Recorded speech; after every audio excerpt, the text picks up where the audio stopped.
Welcome to Storytelling.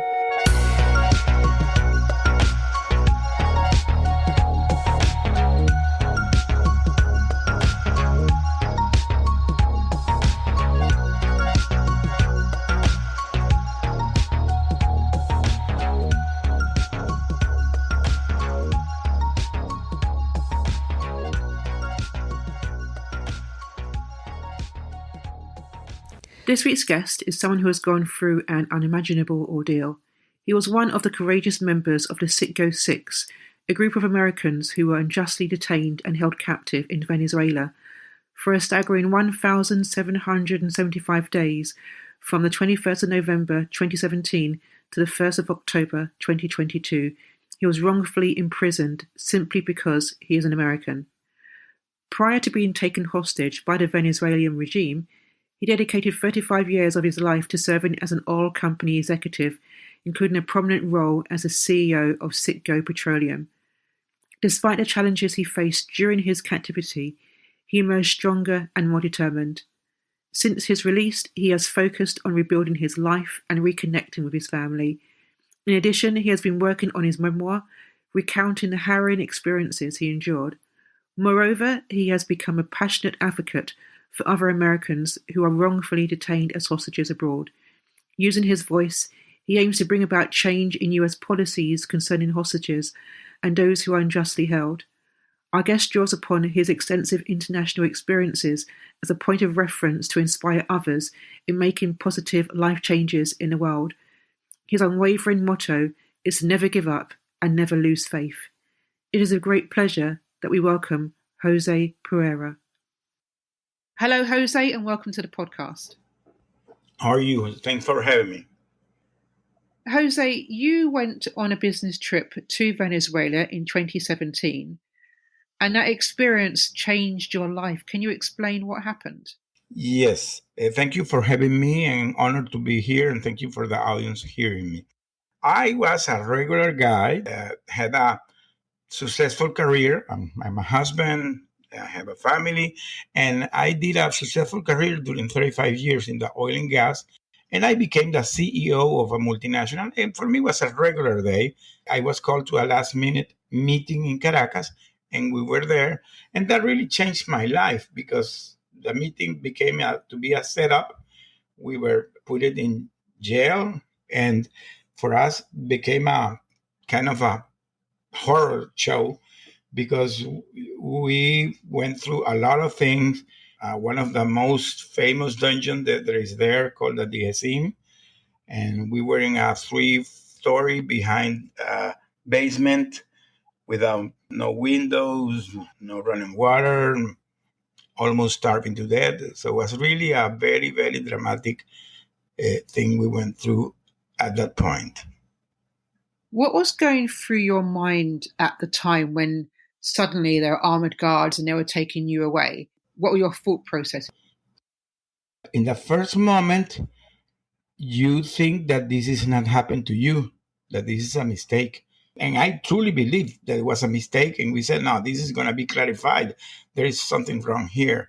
But when you realize that really that you are in a situation that really that was a setup, you say, okay, this is really happening to me. And then you begin to realize how you're going to do to manage and to survive. Because we literally went in a survive mode at that time. At what stage did you believe that your detention was political, and why do you use the word setup when you talk about this experience? Because as I told you, we really at the beginning thought that it was a mistake. But after some days passed and we were totally isolated without no communication. By the way, we stayed like 10 months without communication with our family. And we didn't have no contact to the exterior world. But we managed to have some kind of communication. And then we begin to see that this was like I call a setup, because there was a political issue between the two countries, between the US and Venezuela. And unfortunately, we were caught in the middle, and we realized that we were caught as political pawns. Jose, can you set the political scene for the audience so that they can have a better understanding as to what was going on at the time? 2017 was a very hard moment. It was during the Trump administration. They were having a lot of sanctions being put to Venezuelan government because there was some regime that is there that, of course, is having a lot of trouble with the U.S. And we knew that that was happening, but we never thought that we were caught in the middle of the situation because we were regular guys. We were not political. So when we realized that we were really in the middle, because this case began to escalate, and became the most political thing between the U.S. and Venezuela. And there was a lot of press interest around this story at the time as well. Well, this story at that time captured a lot of media attention. And by the way, the media put us some name. We were six guys, and they called us the Citgo 6, Citgo 6, Citgo 6. So if anybody is more interested and to know details, because the details are very long, I have information in my link tree, and this is going to be the base of my book that I already have written and is in the editing process. That's going to be very soon outside there. But in this situation began to escalate. It was like a perfect storm because we were caught in the middle, and the things were from worst to even worse. At the end, we were literally lost. We thought that we were left behind because even the ambassador of U.S. in Venezuela was expelled. There was no communication between the two governments, and we were literally left behind there. At that moment, we realized that really we were in a really extreme situation. How did this experience affect your families, or your family in particular? Because with very little communication, you're not understanding what else was happening externally. What effect did it have on your families at the time? Were you able to communicate with them at all? Something that I want to share with the audience is that the human nature has something that goes beyond itself. When you're in a situation extreme like this, your mind, you put in some way that you had to manage to survive. During that time, at some point, I had the opportunity to read a book because at some point they allowed us to have books. And as a miracle, I got a book that is a famous book of a guy that was a survivor in the World War II in the concentration camps. The guy's named Viktor Frank. The book is Men in the Search of a Meaning. I found that the only way that I could survive that was having a meaning, that going back to my family, and with strong to the soul, the body, and to the spirit. And we had little communication, but we could smuggle some letters that I'm going to talk extensively about how we did this in the book, okay? But we could smuggle some letter with my wife, and that literally became the base of my diary that became part of my book. So we managed to have communication to our families at that point, and we knew all the fight they were doing for us. And that gave us a lot of strength and hope. Audience has to imagine our situation.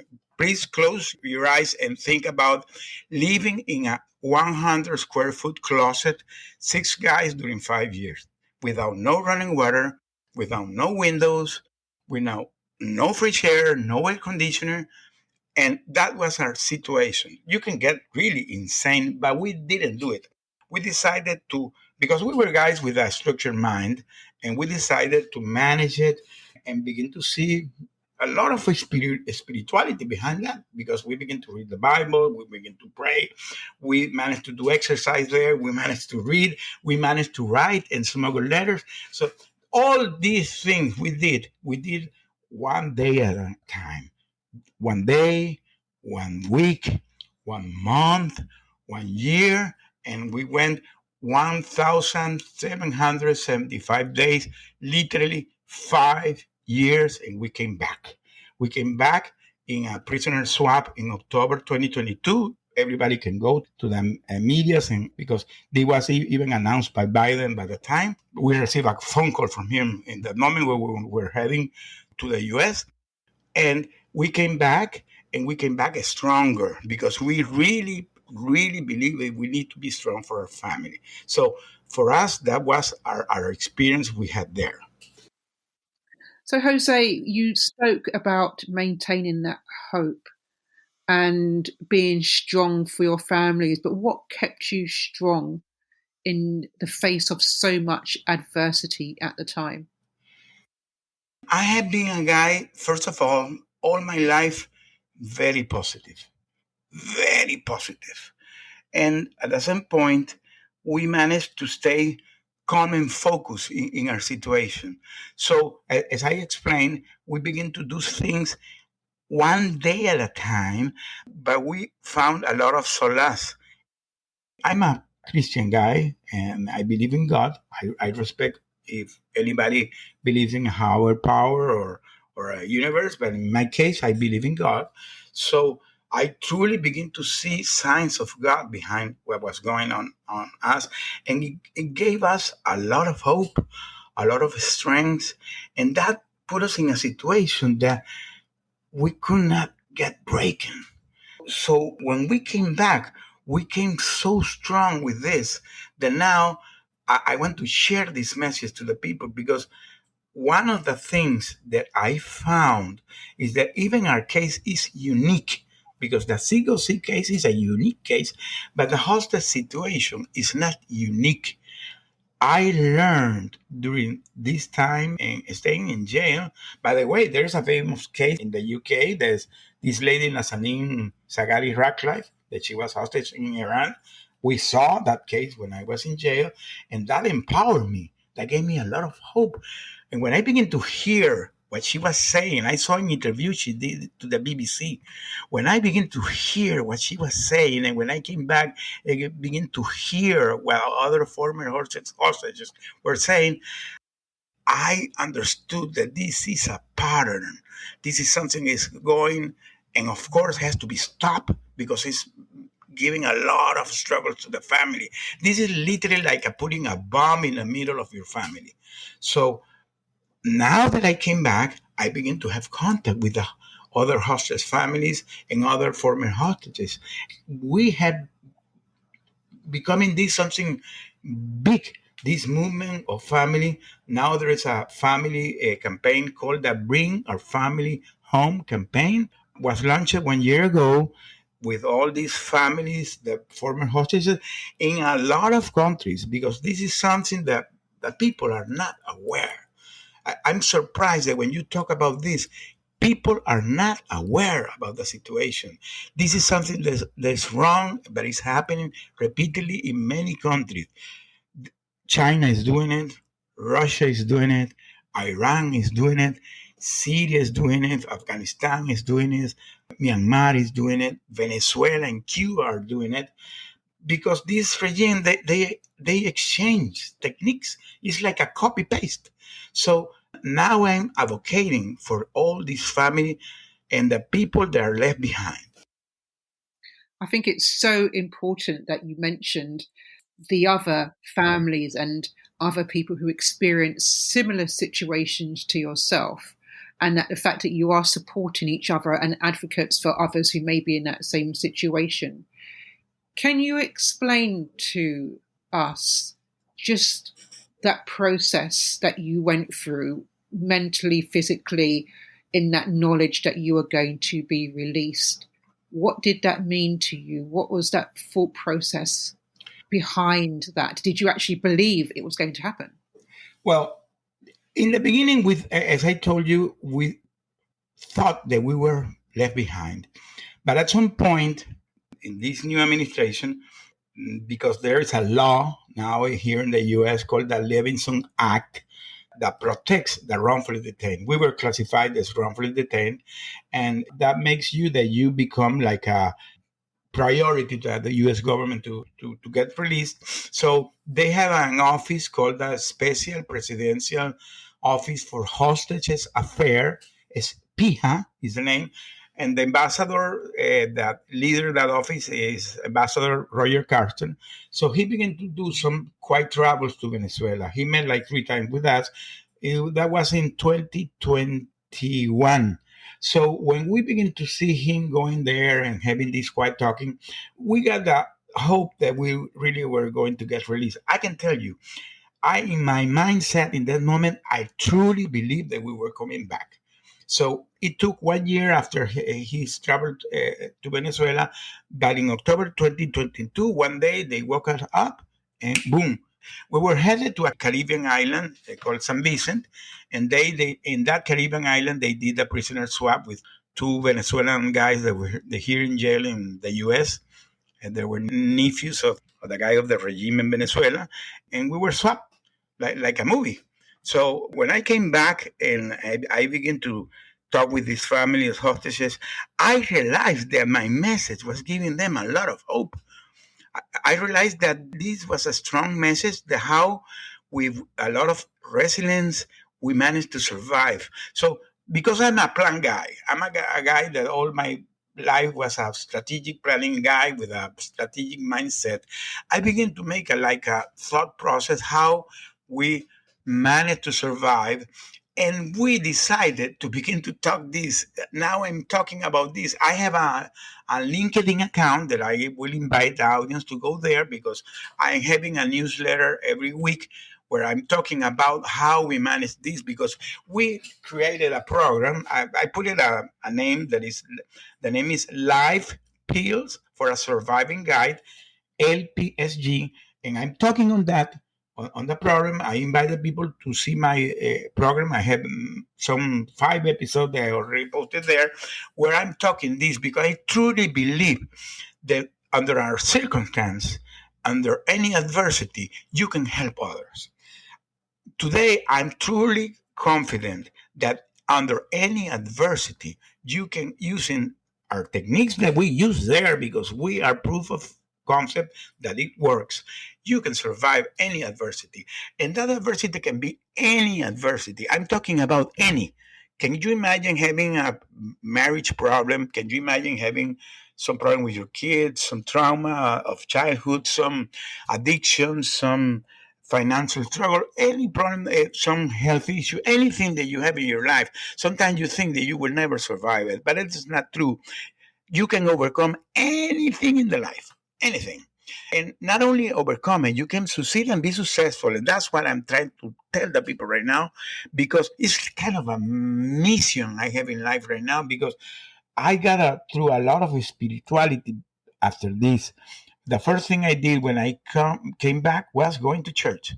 Now I'm serving to the church, and I'm talking about this loudly and in all my medias, and I'm talking in videos and in conference. I'm writing articles with this foundation, the Advocate for Hostages. So I'm doing a lot right now because I believe that I need to help people. So this is my new mission in life. In the past, I was thinking I could be a oil and gas consultant because I have a lot of experience in that area. But to tell you the truth, this is my new mission, to help people. So that's what I really, truly want to do now. Jose, it's so inspirational for you to have that experience of being unlawfully detained, and your main focus now is to help others. What are the top 3 tips you would provide to someone looking for some sort of life survival guide? That's a very interesting question because this is exactly what I'm trying to do right now. Because again, anybody that's going under any adversity, no matter the adversity that is going through, there are several things they have to do. The first thing is that when you realize that you're going to that adversity, you have to stay calm and focused because you need to think with your cold head. Okay, once you are stayed calm and focused, you need to have a very positive mindset because again, I am a guy that always had a very positive mindset, and now I boosted it. But you in the life, you have 2 choices. You can go in one way that is suffering and thinking that you will never survive what you're going through, or you can go in the other way, thinking that you will overcome it. I decided to go in the second way, to overcome it. So with these 2 tools and keep in touch with your family, my friends, my people that are hearing me, you always had to get connected to the family. When you're having any adversity, the people that are going to be with you is going to be your family, even if you had not been close to them. When I'm talking about family, I'm talking about significant ones that you and they love you. You have to keep your physical and mental health, because you will not do nothing if you drag down. And finally, you need to keep your spirituality. You had to believe in whatever entity or higher power you believe, but you had to stick to it. Because I found that even in our worst situation, God was with us, and always He was there. Because you never see the signs of God or your entity, but they are always there. I always had it there, but I realized that that's what's there, and now I can see it. So that's my new mission. That's my new mission. I want to share with the people. There's one special moment that I would like you to share, and it's that moment when you were reunited with your grandson on the day that you were released. Oh, that is a moment. I have a portrait at that moment because I have a photo with my grandson. My grandson had 3 years when I came back. I knew about him because, again, I had some letters with my wife, and some point she sent me a photo of him. So I have seen him in a photo. We landed in a military base in San Antonio here in Texas. When we landed there, it was heading to the hangar. I saw a little tiny guy with his blonde hair, curly blonde hair, coming and running so fast to me. When I saw that guy, I said, "This is my grandson." And he literally jumped to me. I had the photo because somebody took that photo. And today, that for me became the moment of a release. My reunited to my grandson. And wow, that was amazing that all my family was there. Everybody was there. We gave us a big hug, and this was a new restart for us. So I literally was reborn. What did it mean for you to have that phone call with Joe Biden when you came home? Well, because I had to be honest. I'm back because they had the moral courage to do it. Because this is something that I'm now talking about. This is something that's beyond the politics. Again, as I told you, this is a pattern. It's repeated here in the US, in UK, in Australia, in Belgium, in a lot of countries. They take you as a political pawn because they don't care about you. They only care they can use it for as a bargain chip for any concession they want to that government. So in the government that is in your country, no matter what country is, sometimes this is taken like a political thing, and that you cannot talk with those people because they are a bad guy, etc., etc. But this is beyond. We're talking about human beings. So now I'm talking that this is something that has to be beyond that. The government had to have the moral courage and do bipartisan or whatever partisans parties are in that country. In the case of the U.S., are two parties that they had to put together and do whatever they had to do to bring the people back. Now there are more than 60 Americans. There are a lot of countries that I named it before, and these people need to come back to their family. This year has come out more than a dozen. I met them 2 weeks ago. We had a meeting in Washington with all these former hostages. There was something they called the Hostage Week. Again, you can go to my LinkedIn account. I posted there. You can see extensively information about that. And now we are advocating for them because their story had to be told, and we had to raise the awareness to stop this to happening to other people. Jose, I just want to thank you so much for highlighting the plight of those individuals who are experiencing something that is so extraordinary and far beyond the ordinary person's understanding, and that is to be unlawfully detained as a hostage in another country. And I thank you for your advocacy for those individuals and for those families and for sharing your experience. I appreciate you having me here because I want to raise my voice not only for the wrongful detained, now for the people. I want the people to know that I want to help. I really truly believe that this is my new mission in life. I had an extreme situation. I came through it, and now I'm stronger. I want to share my message because this was something that it's like a mission that God put to me. And thank you for having me here, David. It was a wonderful time, and I truly believe that the people can hear my message. And you can go again, and I have a link tree now where all my social media, where I'm posting a lot of things related to this, so that people can understand better what I'm doing for the advocacy for the hostage families, and now trying to help the people under their adversity. Thank you for having me. If you have been affected by the issues in today's episode and would like further details about Jose, then please follow the link in the show notes.